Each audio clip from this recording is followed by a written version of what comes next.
The wind screamed across the cliffs. High above the valley, a massive figure strained against the weight of a stone larger than a hut. His hands, like slabs of earth, pressed against its jagged surface. Veins stood out across his arms as he dug his heels into the frozen ground. He was a giant, one of the last of his kind. The boulder trembled on the edge of the mountain path.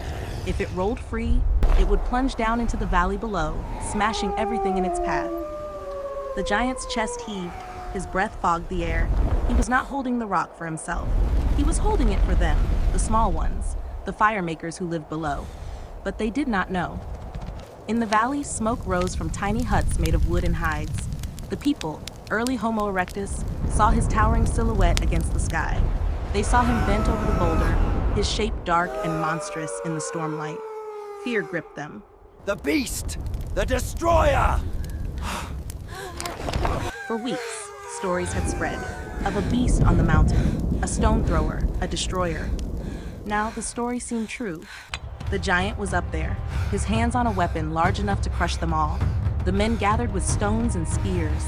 They shouted to each other, eyes blazing with terror and courage. They believed they were defending their families, their fire, their home. The first stone flew. It cracked against the giant's leg. He flinched but did not move. His eyes burned with pain and disbelief. Another spear soared upward, striking his shoulder. His roar rolled down the valley like thunder. But still, he held the rock. The giant wanted to speak. He wanted to tell them, "I am saving you." But his voice was too deep, too strange. To their ears, his words were only growls of a beast. Blood ran down his arm. His strength wavered, yet he pushed harder, straining to keep the stone from falling. Kill him! People grew bolder. More stones, more spears. They screamed at the mountain, their voices filled with rage and fear. The giant's heart twisted. These were not enemies to him. They were children of the earth, fragile and bright, carrying fire in their hands. He had watched them from the high cliffs, watched them laugh, watched them gather food, watched them dance around their fires.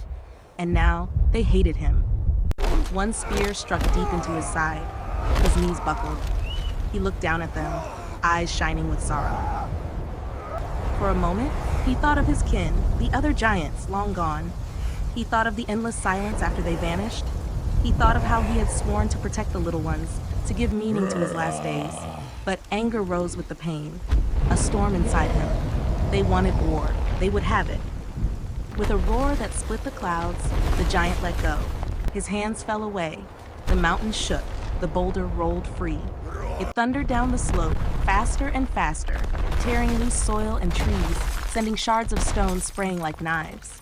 The valley people froze, too late to flee. Their cries filled the air as the rock smashed into their huts, crushing wood, fire, and lives in one brutal instant.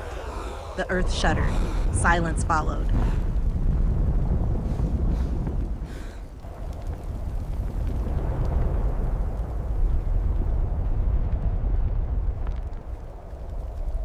The giant staggered back, chest heaving, his skin torn and bleeding. He looked down at the valley. Smoke and dust rose where once there had been fire and laughter. He had not wanted this. He had wanted to save them. But they had attacked, and his fury had answered. Now the huts were gone. Families scattered in terror. Children cried in the ruins. The giant's eyes filled with tears.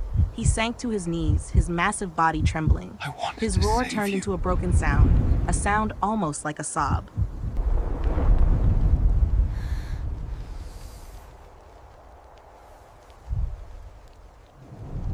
Far below, among the survivors, silence fell again. The people stared at the destruction. Slowly, they looked up. The monster was not celebrating.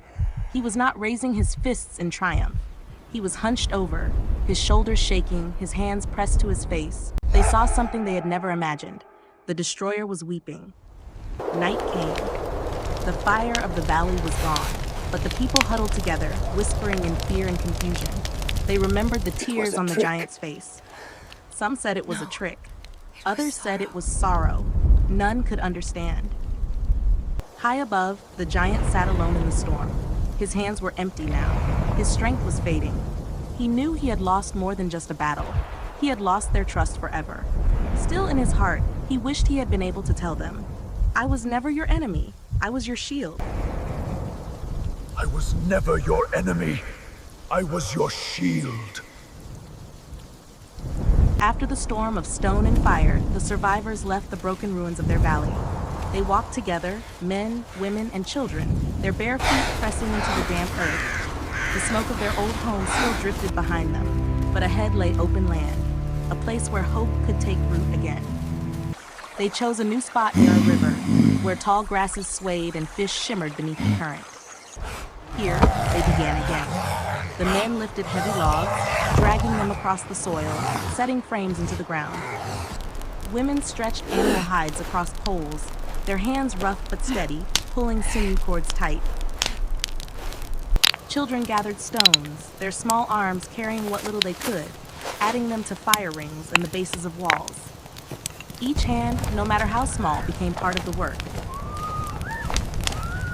By the water, hunters sharpened spears with stone flakes, their reflections rippling on the surface. They waded into the shallows, striking swiftly, pulling silver fish from the current.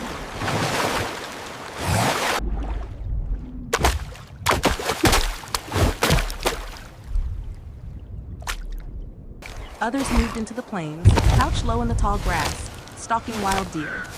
Their voices rose in calls and signals, and the spears flew, bringing food back to the camp.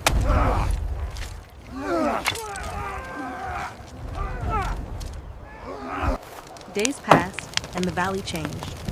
Huts stood again, smoke rose once more, and the sound of laughter returned to the night. Children danced around the fire, their shadows flickering on the walls of new shelters. The The elders destroyer sat close, on the mountain. watching with quiet pride, knowing life had found its way forward. This was no longer the valley of loss, but the valley of survival. From broken wood and scattered ashes, the people of the earth carved out a new beginning, proof that even after destruction, life would rise again. The valley Food would for rebuild, all. the people would grow stronger, pass down stories of the giant who brought ruin. But the truth was buried in silence, a truth of sacrifice misunderstood. And the last giant on the mountain carried it alone into the endless night. Sometimes fear blinds us. We attack what we don't understand, and in doing so, we destroy the very hands that tried to protect us.